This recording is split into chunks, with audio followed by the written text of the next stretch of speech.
Turabasuhuje nshuti bavandimwe muri Kristo Yesu. Mwese abakurikira FMI Dominion TV muhawe ikaze. Ndizera ko mumeze neza kuko niyo masengesho yacu. Turabasengera iteka kugira ngo mumererwe neza. Utameze neza, uca mu bihe bikomeye, utangiye umwaka nabi kuko bibaho. Hari ababa bavutse, hari abandi baba bapfuye. Hari n'abandi baba bagize ingorane zikomeye ibyo batihamagariye. Turabahumuriza kandi tubakomeza ngo musubiremo imbaraga.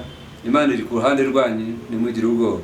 Erega guhura n'ibikomeye, guhura n'ibikubabaza ntabwo bivuga ko Imana yagutaye. Oya, kuko no muri ibyo bitubabaza Uwiteka ajya yigaragaza akabana natwe.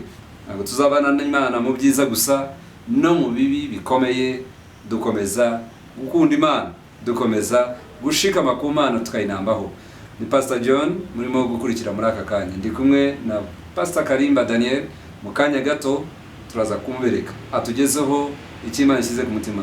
Turagira ngo dukomeze bwa butumwa twabagejeho mu kiganiro giherutse cyavugaga uko umuntu akurikirana inzozi ze ndetse n'amabanga cyangwa se uburyo buzana umusaruro kugira ngo ugere ku nzozi zawe. Turakomeza igice cya kabiri kuri uyu munsi. Reka nsenge mbere yuko mbasomera icyanditswe duhagazemo kugira ngo dushobore gukurikirana mu izina rya Yesu. Data wera, turagushimira kubw'uyu mwanya mwiza tubonye kugira ngo twongere kuvugana n'abantu bawe aho baherereye hose. Ndasenga kugira ngo buri muntu wese udukurikira uca mu bibazo bikomeye, uca mu ngorane zimugoye, turamusabira ubwenge buva kuri wowe. Kunyura mu magambo udushyize ku mutima gusangira nabo. Reka abantu bahabwe ubwenge, kumenya no kujijuka kugira ngo bave mu mayira abiri no mu rungabanga aho bari bari. Ndasenga umwuka wavugana na buri muntu wese mu bibazo arimo anyuramo. Mu izina risumba amazina yose ry'Umwami Yesu. Umucyo wawe umurikira imitima yabo, amatwi yabo yumve neza icyo uvugana nabo, kuko uri Imana ivuga kandi icyo uvuga kimenyesha. Dawidi yaravuze ngo Uwiteka avuga rimwe, ngewe mwumva kabiri. Ndasaba kugira ngo abantu bumve kabiri mu izina rya Yesu Kristo w'i Nazareti. Abantu benshi Mwami Nyiringabo bashobewe, bibaza ngo noneho uyu mwaka tuwutangiye dute, tuzawusoza dute, bafite ubwoba bw'uyu munsi n'ejo hazaza. Ariko turasenga ngo kunyura mu ijambo duhaye ku bwabo, reka bakomezwe, basubizwemo imbaraga kandi bahuzwe n'abantu b'umumaro b'umugisha mu buzima bwabo. Mu izina rya Yesu turagushimiye ko twumvise Mwami Imana yacu, urakoze. Nshuti bakundwa, rero tumaze gusenga, ndagira ngo mbibutse icyanditswe duhagazemo hejuru y'ubutumwa cyangwa se ya teme dufite ivuga ngo kurikirana inzozi zawe. Koresha ubu buryo bufatika cyangwa se buzatuma ugera ku nzozi zawe. Turimo turabigisha ibanga cyangwa uburyo bushoboka kugutuma ugera ku nzozi zawe.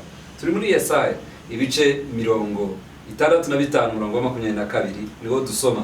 Ndasoma mu cyongereza, nsome no mu kinyarwanda kugira ngo ushobore kugira icyo wumva neza. Imana iguhe umugisha ukurikira iki cyanditswe. Turi muri yesaya ibice 65 umurongo wa 21 no 22 na 23. Iyo mirongo yitondere niyo tugiye gusomera. Turatangira na Bibiliya y'Ikinyarwanda, Bibiliya yera. Bazubaka amazu bayabemo kandi bazatera inzabibu barya imbuto zazo. Umurongo wa 22. Nibazubaka amazu ngo abandi bayabemo, nibazatera inzabibu ngo ziribwe n'abandi, kuko bazamara imyaka nk'ibiti kandi abatoni banjye bazashyira kera bishimira imirimo y'intoki zabo. Umurongo wa 23. Nibazaruhira ubusa kandi nibazabyara abana bo kubona amakuba, kuko bazaba ari urubyaro rw'abahawe umugisha n'Uwiteka hamwe n'abazabakomokaho. Kadusome mu cyongereza. We are reading from verses 21 to 23. 21 says, they shall build houses and inhabit them. They shall plant vineyards and eat their fruit. 22. They shall not build and another inhabit. They shall not plant and another eat. For like the days of a tree shall the days of my people be. For like the days of a tree shall the days of my people be. And my chosen shall long enjoy the work of their hands. Verse 23. They shall not labor in vain, or bear children for calamity. For they shall be offspring of the breast offspring of the breast of the Lord, and their descendants with them. Hallelujah, hallelujah. Muri uyu mwanya rero nkuko tumaze gusoma izo version zombi y'ikinyarwanda n'icyongereza, ndagira ngo twakire umukozi w'Imana Pr.Daniel KALIMBA ugiye kutugezaho zimwe mu ngingo n'amabanga yo kugera ku butsinzi. Turi gufatanya ikiganiro ndi bugende mu kubariza, hanyuma nawe ushobora kujya wandika muri comment section ikibazo ugize, icyo wizemo, ukatwandikira ukatubwira icyo wiga n'icyo urimo wunguka. Mu izina rya Yesu, Pastor KALIMBA agiye kudusuhuza kandi atugezeho kimana kize ku mutima we. Mwibuke turi mu gice cya kabiri. Murakoze Pastor John. Yes. Kutwakira mu by'ukuri turashima Imana kubwo yesaya turimo ikiganiro kijyanye na dreams, pursuing your dreams. Turagushimira ko mu by'ukuri twakira kandi turashima ko studio yacu Imana ikomeza gukora imirimo muri TV channel kugira ngo abantu b'Imana bakomeze gupashura dreams zabo. Icyo twaraganije ubundi last week ku bijyanye na pursuing dreams, twarebye ku bijyanye n'abantu bakago tugomba kwirinda mu kupashunga dreams. Mubo twarebye negative people who do not think big. Abantu bafite imitekerereze iri hasi kandi nibi. Abo ngabo twabonye ko ari poisoning ku bijyanye na dreams. When you pursue dreams, you should look for the people who have bigger. Tujye dukurikirana bigger ideas. Ego bagucalenginga. Tugira inshuti abantu bafite ibitekerezo bigari challenging. Yaguhinyuka kumva nabashaka kugira ngo urushaho kugikurikirana. Ariko ndi umuntu umwe yakubwira ngo nararangiye. Yego. Ati mu mifuka harimo imyenge. Amagambo yose akubwira ngo nararangiye. Amagambo yo cyane. Urumva yakubwira ngo nararangiye, umuntu ntabwo azagufasha kugira ngo ubyuke. Ahubwo uzaryama. Icyo ni kimwe. Ikindi twarebye ku bijyanye n'abantu ugomba kwirinda. N'abantu bafite imitekerereze ivuga ngo niba umwaka ushize narabibashije, atahubwo reka mbivemo. Yego. Obeta bambivemo. Ujye bumva Pastor John mbivuyemo. Ntakigenda. Niba yarafite fiancé akumva ko abakobwa bose ari babi. Niba afite umusore bakundana, we have a dream. Yes. Kwakeneye marriage. You're right. So akumva bivuyemo. She quits or he quits, but I'll never come again to sinzongera kubisaba byo gukunda. Yego. So umuntu nawe dream ye irapfuye kwa yewe n'abantu bamubwiye ngo nabivuyemo. Yego. So abantu byubinda cyane, they have no bigger dreams on the market. Arashaka kujya umunsi tuganire kubyerekeranye n'izindi ntwaro eshanu. Ni intwaro umuhanga nababwiye gushize David Schwartz waravuga ku intwaro eshanu. 5 weapons that are murderers to our dreams. One of it is about self-deprecation. Self-deprecation. Kwitesha agaciro. Very good. Utera agaciro self-deprecation. Wabo oyi factor ayivuguye umuhanga kavuga ati uko Pastor John umuntu uko atatizani kwari ndatabivuzeho. Biblia bivuga ngo the way a man thinks is the way he is. Ni kwari. Akavuga ati niba umuntu avuga ngo uyu muntu mu ntwaro ya mbere izamubangamira iri muri we, ngo it is the inner weapon. Koko self-deprecation is about diminishing your life. You diminish yourself. Ni wowe witecha agaciro kavuga ati nk'urugero, kamwe nk'urugero rwiza. Uyu mwanga yo kuvuga bati self-deprecation uyikora kenshi utabizi, rimwe na rimwe utanabizi. Ariko ni intwaro iri mikine y'ubuzima bwawe kugira ngo uzaje kuri dream. For example, uravuga ati cyambere sifite experience. Nanaribonye mfite. Ntabwo nzajya muri kakazi ngo ngabashi. I have an experience. Cyangwa se I want to become a doctor. Cyane muri za kaminuza tubabwira cyane muri academia mu bantu bapashuinga one of the courses aziga. Yego. Ndibuka muhamya mfite twatsize turi abantu twajyaga ibutari mu myaka ishize igera mu myaka jango irenze myaka myinshi. Ariko abantu ba mbere bacaga intege n'abantu bari barize ibintu bigaga bakambira ati ntabwo uziga ibi ngibi bishobora. Yego. Ko yarambye ati ibi ngibi biragusaba cyane kuba ufite ubunararibonye. Kuba warize neza. Mwihe kosobo. Icyambere barambye ati kugira ngo uzabe doctor ugomba kuba uri kimeni. Ariko abana baza uka medical doctor. Unavuga ati kugira ngo uzabe economist ugomba kuzi imibare. Ariko uzabantu bize imibare babeze bavuga ngo bari yahuye. Kandi umunsi n'aba economist. Yes.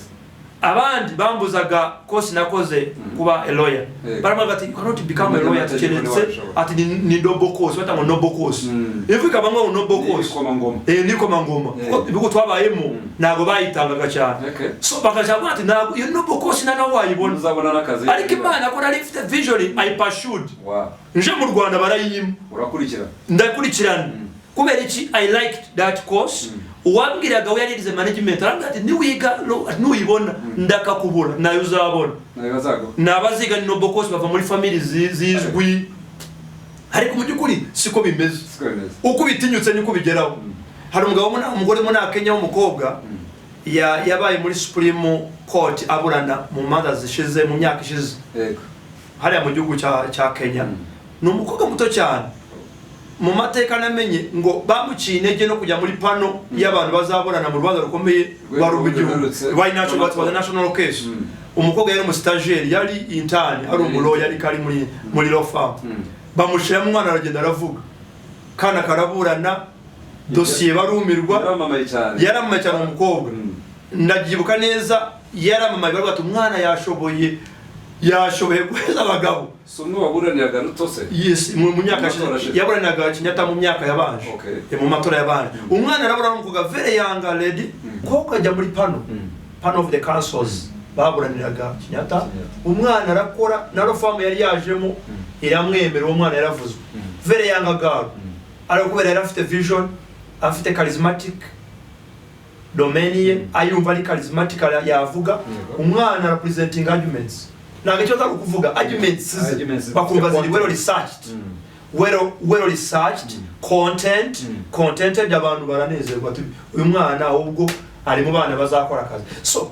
ndashaka kujya mvuga kuri self deprecation ngo ni wowe ugomba kuyirinda ko ni weapon ba mu muntu abantu benshi babamo biterwa n'icyo umuntu yiyumvamo n'iciyumvamo cyo cyubaka uvuge ngo I can nicyo bamata yumvamo intege nkeya niyumvamo kudashobora yego nora kurundi ruhande nabigenza urugero niba wumva yuko undavuga yuko utabishobora wowe byubakemo ko bishobora erega umuntu ashobora no kutangira uko ambona ariko nanjye neyizi urugero ndiyizi ko nashobora kwiruka ndiyizi ko nashobora gutegura icyo ahubwo iyo cyatura urushaho kugira uburemere iyo watuye ngo sinshobora ahubwo uvuga ngo ndashobora Bibiliya avuga ngo let the poor say I am rich. Let the weak say I'm strong. Let the blind say I can see. What does it mean? Nuvuga ngo language is one of the weapon yagukiza cyangwa yakwica. Yes. So ngoro cyangwa usubize ngo weapon yambo ugomba ikururimi rwawe atura buri gitondo I can see, I can be rich, I can be a strong person. Ako ni wumva ko umujyanye you never manage in life. So one of the weapon umugabo avuga ni self deprecation. Iya kabiri shaka kuvugaho ni security itis aravuga ngo ni ya comfort zone twavuzeho ubushize ukumva wageze ahantu ufite security nabonye akazi cyangwa utinya kuva aho hantu ukumva zone you cannot get out of that bucket. You are there, you feel comfortable and contented. You can't think out of that box. Yes, very good. You can't get out of that box. Umva uri muri sako ngo abantu bagira security itis.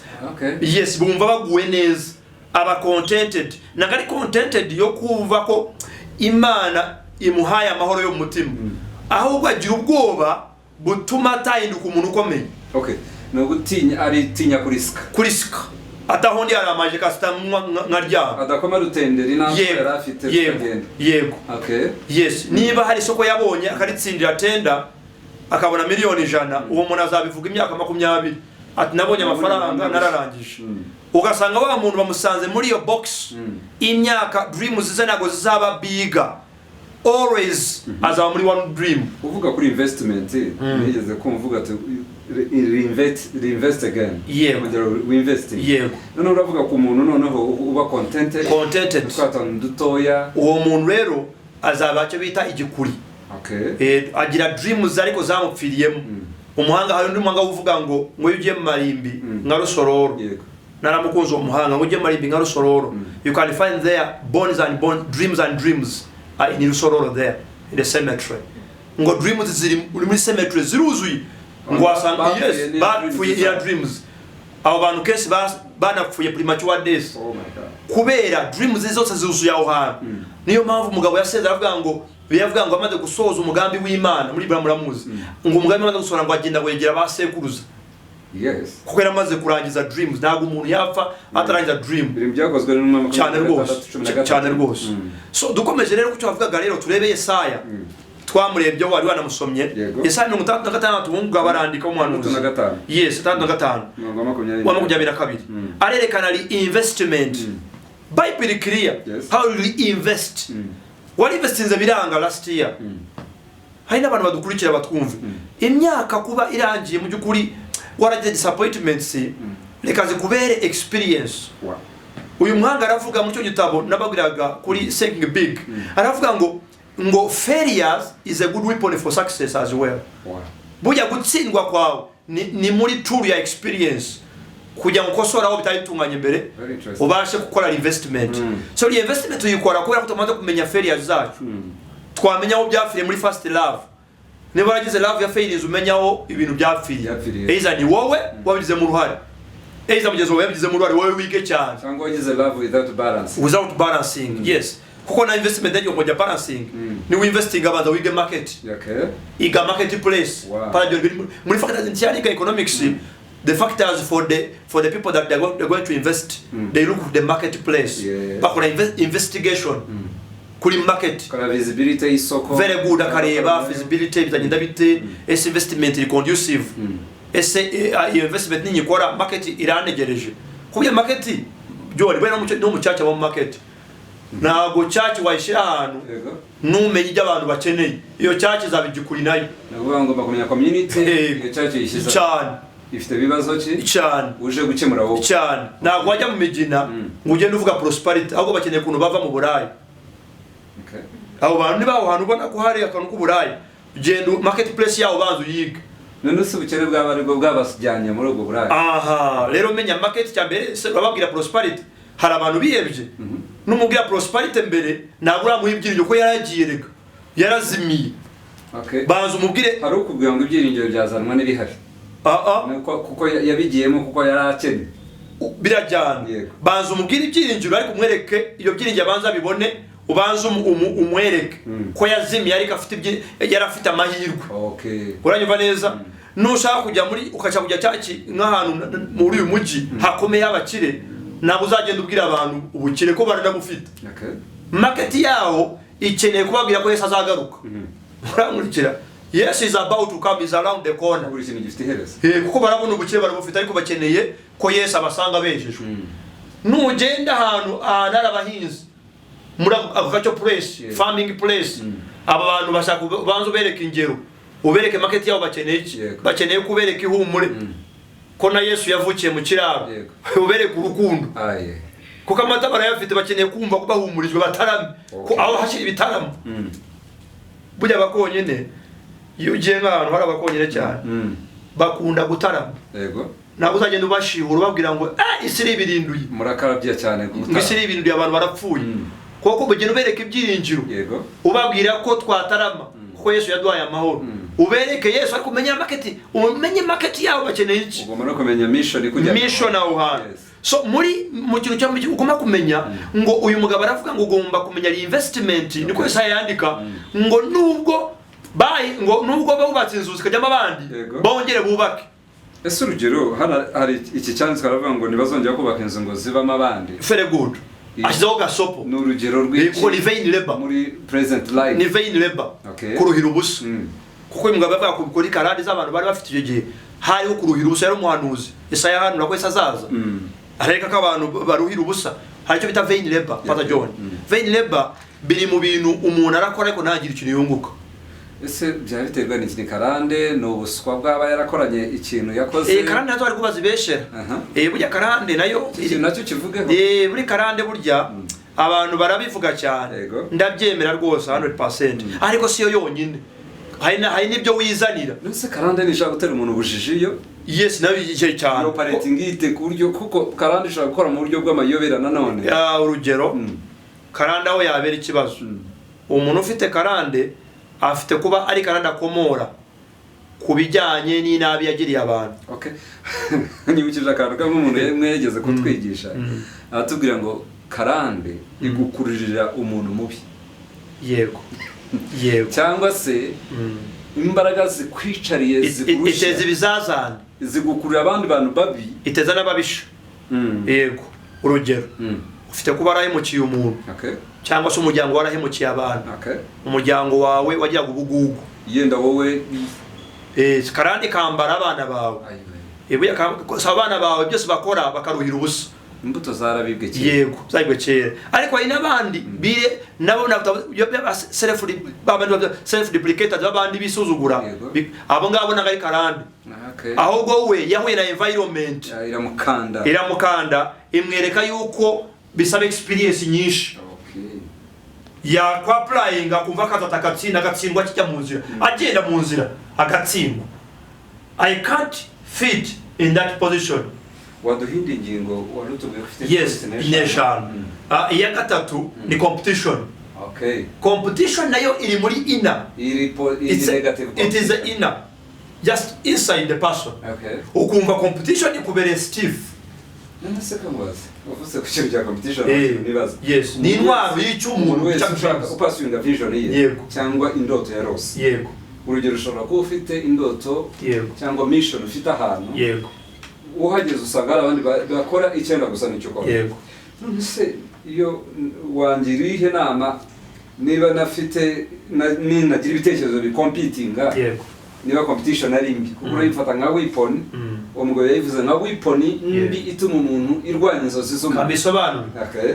Competition ahubwo avuga ko ari nziza. Okay. Ahubwo uyu muntu yayifata mu buryo negatively. Okay. Competition ayifata kuri stiff. Ari umwanzi we. Kandi competition iri muri sharpener. Okay. Of your success. Uyinduka sharpened. Iragutyaza. I'm a business person. Okay. Ahubwo ngiye ngunda competition. Competition tumaniga. If the competitors. Yes, utumumenya production yawe. Okay. How to produce ibintu bifite quality. Quality yawe. Umenya strengths z'abandi nawe ukakora ukasharpeninga yourself. Kugira ngo ujye kuri marketplace. Ukana content. Uri sharper than them. Yes. Na competition ari ikibazo ahubwo ni true. Niko imwanga avuga ngo ni true ihinduka intwaro yo gutera imbere kwawe. Hano twiga muri theology. Yego. Bigeze twigisha ikintu cyitwa content and container. Batubwira ngo container ni yahindutse. Yego. Container niyo yahindutse ariko content sigara yari bavuga ku butumwa bwiza. Uko ubutumwa bwiza ababwiriza uyu munsi wa none. It is the same content ni bwa butumwa bukibwirizwa ni bwa bundi bwa Yesu bw'umusaraba yagakiza ariko container yarahindutse. Container ifite kubambi. Hari icyububi dufata urugero. Bamwe wigisha ku misatsi ko ari ikibazo mubwira se container ye ni idasobanutse ko i-container ya message ariko arinde content. Ntabwo urugero rwiza Pr.John. Yes.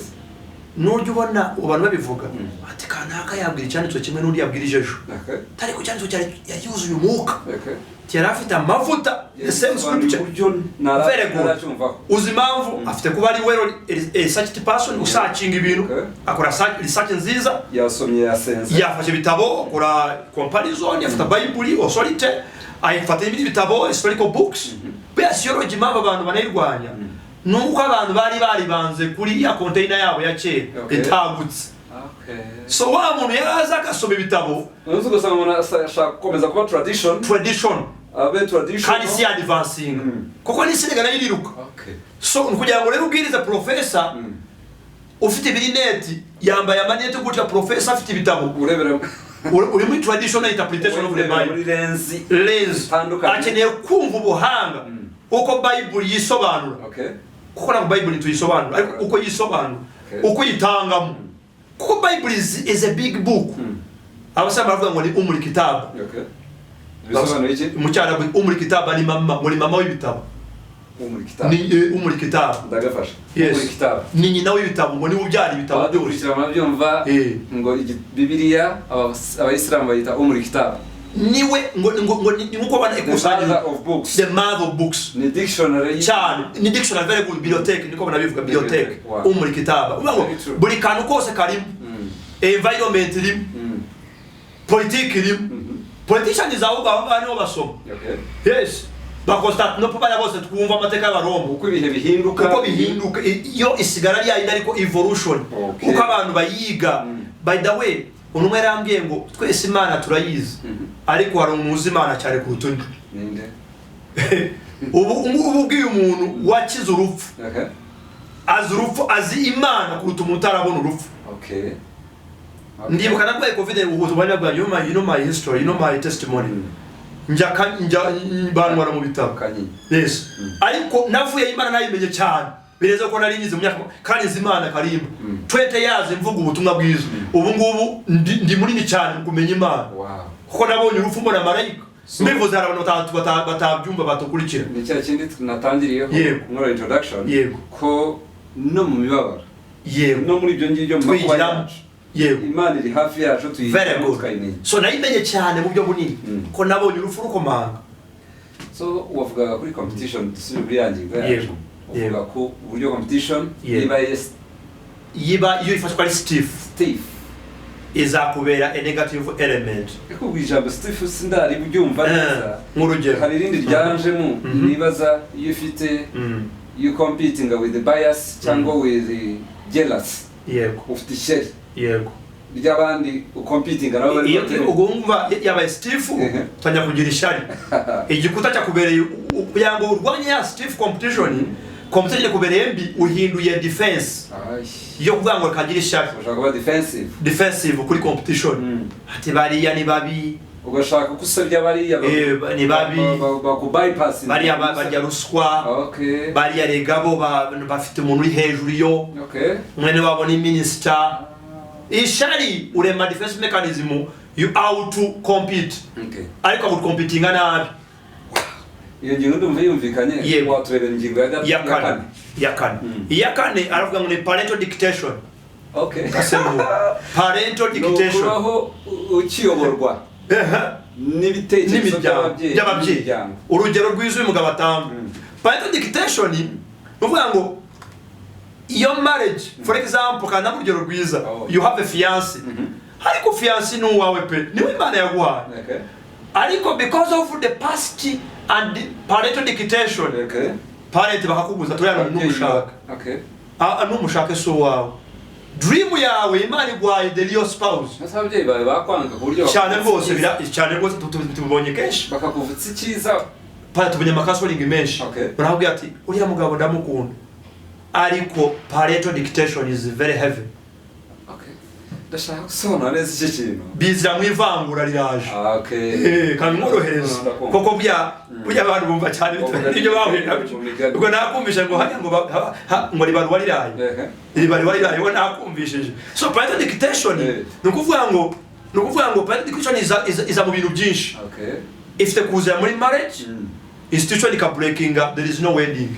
Umuntu akaba arashaje arakuze. Kubera ababyeyi bajya bwata mugabo nako tubashaka. Bashaka kuyobora urugo ko baruyobora. Urugero izavugo ziba mu bantu babizi. Uwo ni umusajya. Ntabwo twashaka.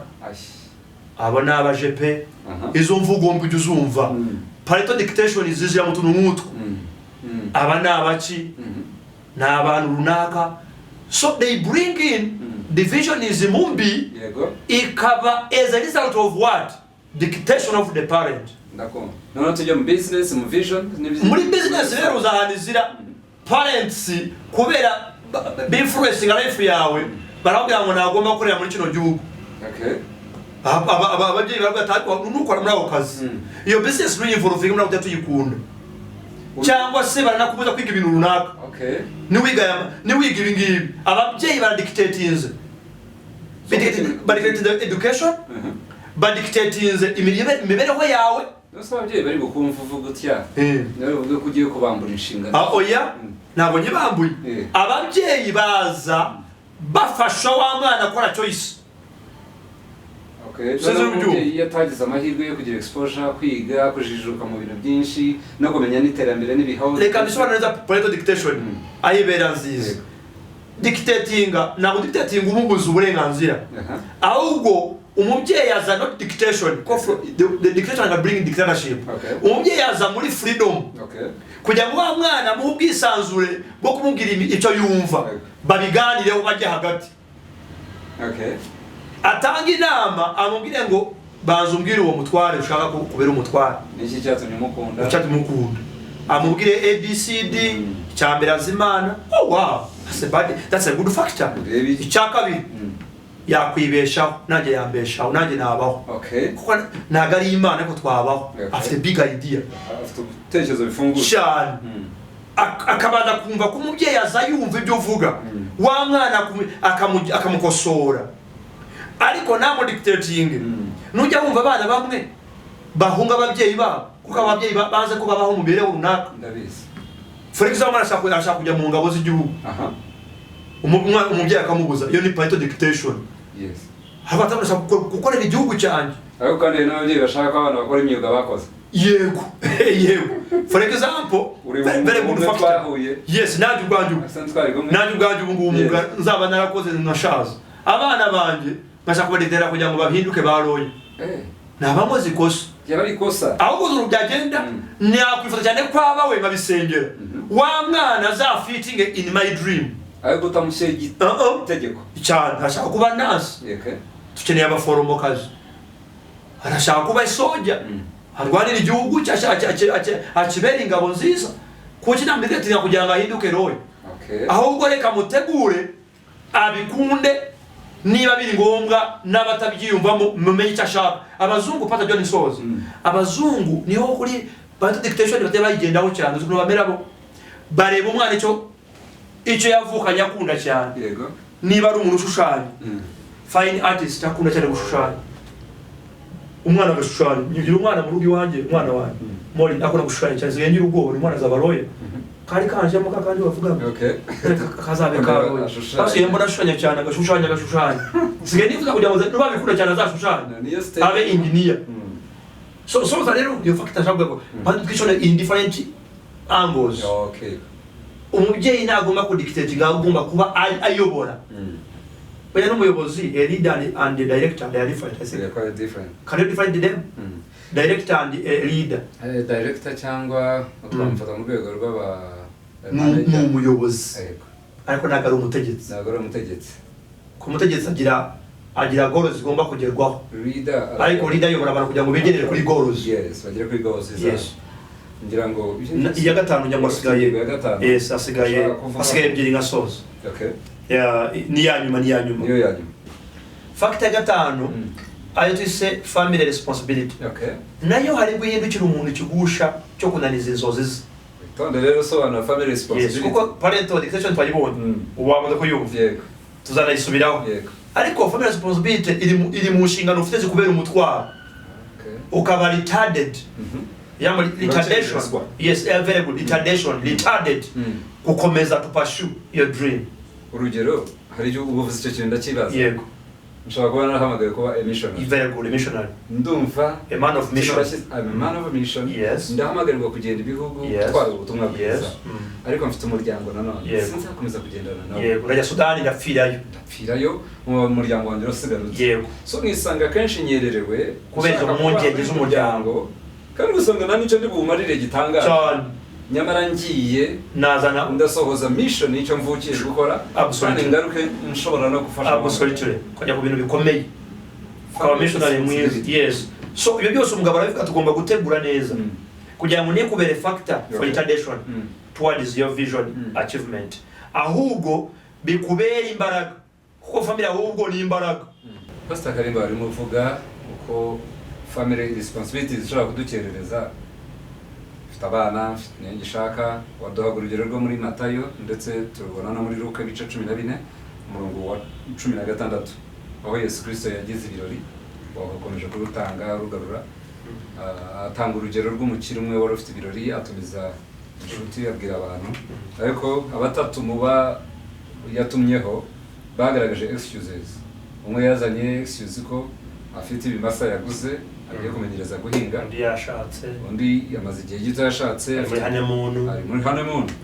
Undi avuga ko yagaragaje impamvu ko afite avuga ko atiteguye. Uyu wa mbere rwose yavuze ko afite abagaragu be. Amen.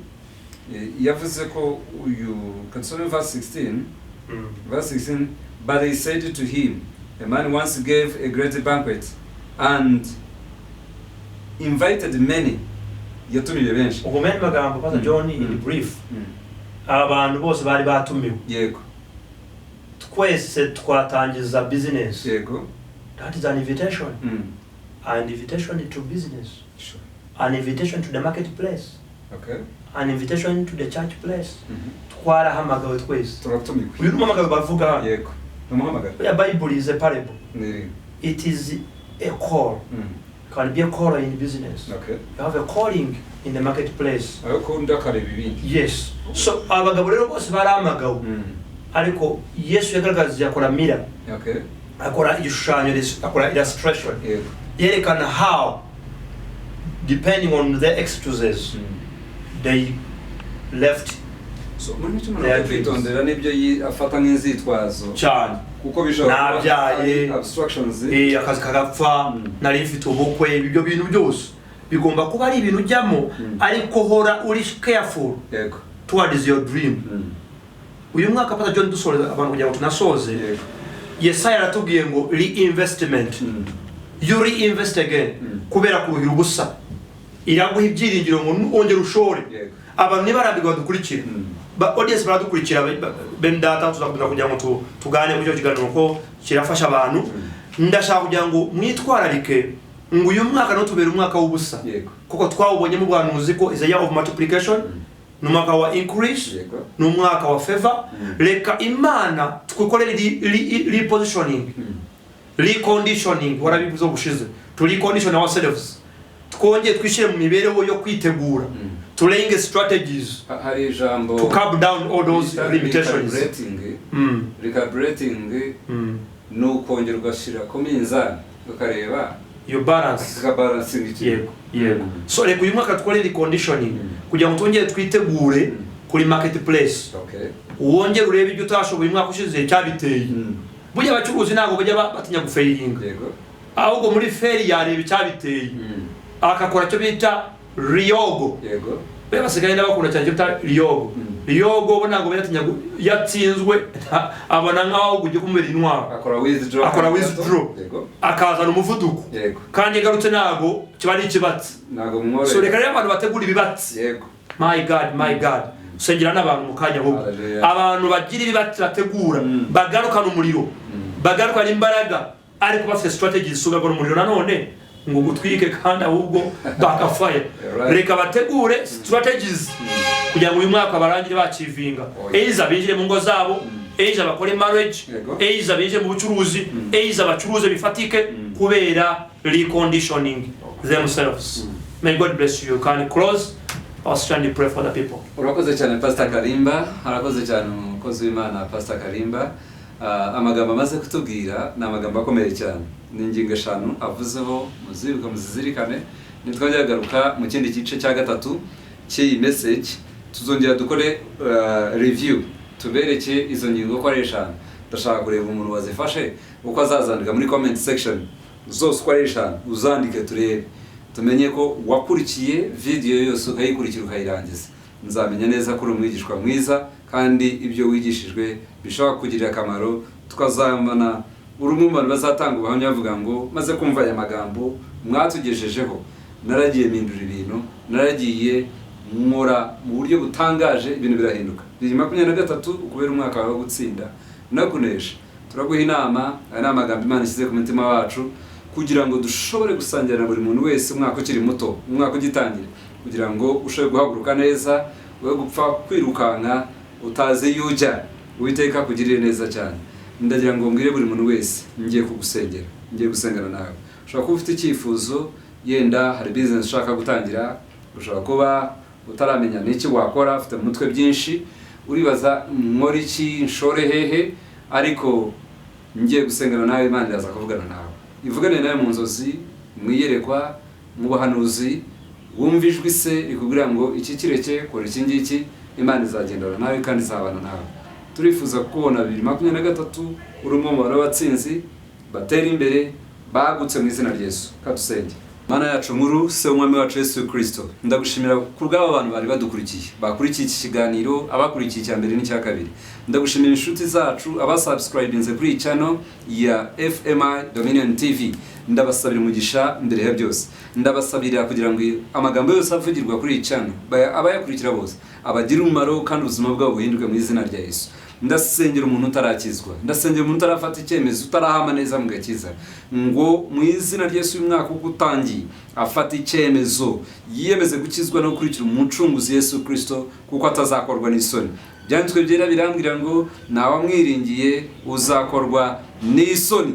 Nsengera buri muntu wese wakwiringiye, uwo wese umaze imyaka myinshi agukurikira, akaba abona ubuzima bwe butarazana impinduka, ataragira ubuzima buhindutse, butaragira umunezero, ndasaba umunezero wuzure muri we muri mwaka wa 2023 mu izina rya Yesu.